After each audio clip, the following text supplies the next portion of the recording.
پہلا جو باب ہے وہ کیا ہے کہ بارگاہ الہی میں اولیاء و صالحین کے مقام و مرتبہ کا بیان. ٹھیک ہے, تو سب سے پہلے ہم جو حدیث پاک اس میں پڑھیں گے, میں ساری تو نہیں پڑھوں گا, میں صرف چند چیزیں پڑھوں گا. یہ حدیث پاک عمر بن خطاب رضی اللہ تعالیٰ عنہ سے روایت ہے کہ حضور نبی کریم صلی اللہ علیہ وسلم نے فرمایا, بے شک اللہ تعالیٰ کے کچھ ایسے برگزیدہ بندے ہیں جو نہ انبیاء ہیں نہ شہداء ہیں. قیامت کے دن انبیاء اور شہداء انہیں اللہ تعالیٰ کی طرف سے عطا کردہ مقام دے کر ان پر رشک کریں گے. صحابہ نے عرض کی, یا رسول اللہ, ہمیں آپ ان کے بارے میں بتائیے کہ وہ کون ہیں. آپ نے فرمایا, وہ ایسے لوگ ہیں جن کی باہمی محبت صرف اللہ تعالیٰ کی خاطر ہوتی ہے, نہ کہ رشتہ داری اور مالی لین دین کی وجہ سے. آپ کہتے ہیں نا کہ آپ اولیاء کرام سے محبت کیوں کرتے ہیں؟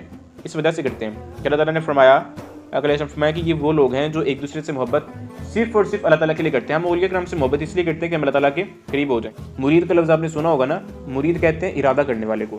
مرید وہ ہوتا ہے, حضور غوث الاعظم نے فرمایا, انہوں نے فرمایا مرید وہ ہے جو اللہ کا ارادہ کرے. ارادہ اللہ کا ہے, لیکن جو پیر کامل ہے, مرشد کامل ہے, وہ ایز اے گائیڈ آپ کو, ایز اے رہنما, ایز اے رہبر آپ کو لے کے چلتا ہے کہ بھائی آپ نے یہاں سے ایسے جانا, یہاں سے ویسے, شیطان کا یہ حملہ, شیطان کا یہ حملہ, اس سے آپ نے بچنا, اس سے آپ نے بچنا ہے. وہ یہ کام کرتے ہیں. یاد رکھ لیں, جو پیر مریدوں کی تلاش میں رہے وہ پیر نہیں ہو سکتا, وہ مرشد نہیں ہو سکتا, وہ ولی نہیں ہو سکتا.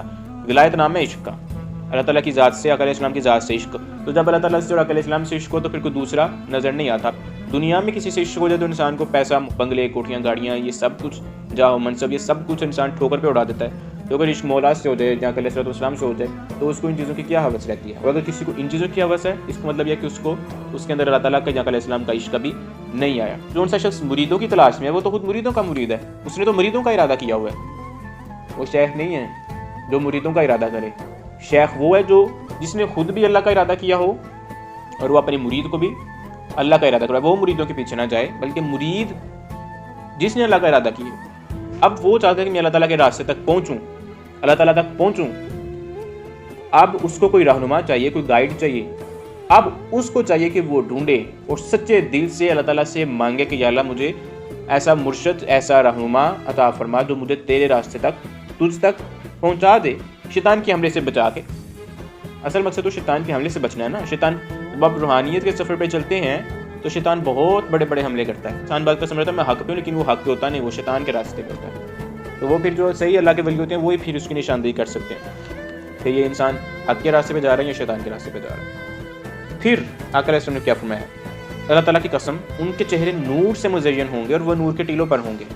انہیں کوئی خوف نہیں ہوگا جب لوگ خوف زدہ ہوں گے, اور انہیں کوئی غم نہیں ہوگا جب لوگ غم زدہ ہوں گے. پھر آپ نے آیت تلاوت فرمائی, آقا علیہ السلام نے یہ آیت تلاوت فرمائی. کون سی؟ اعوذ باللہ من الشیطان الرجیم, الا ان اولیاء اللہ لا خوف علیہم ولا هم يحزنون. یہ آیت مبارکہ کئی مرتبہ سنی ہوگی کہ اللہ تعالیٰ کے بندوں پہ نہ کوئی خوف ہوگا, نہ وہ غمگین ہوں گے. کسی دوسرے سے اس کی تفسیر, اس کا مطلب پوچھنے کی کیا ضرورت ہے؟ یہ ساری کی ساری حدیث پاک اسی آیت مبارکہ کی تفسیر میں. اس کو کس نے روایت کیا؟ امام ابو داؤد نے اپنی سنن میں, اس کے بعد امام نسائی نے اپنی سنن الکبریٰ میں, اور ابن حبان نے صحیح